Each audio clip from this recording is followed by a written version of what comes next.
Task is a tool for organizing company work. To create a task, click the New Task button or plus button next to the Task and Projects menu item. Specify the task name and write a description. Activate the High Priority option at the top right corner if the task is urgent.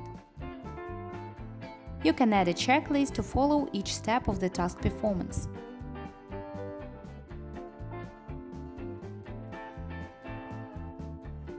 Set task roles: responsible person, creator, participants, and observers.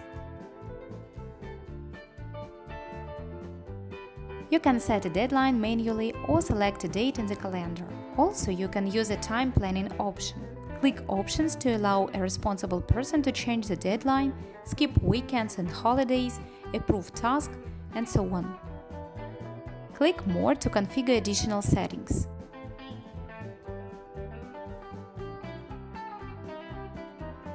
When all the settings are done, click Add Task.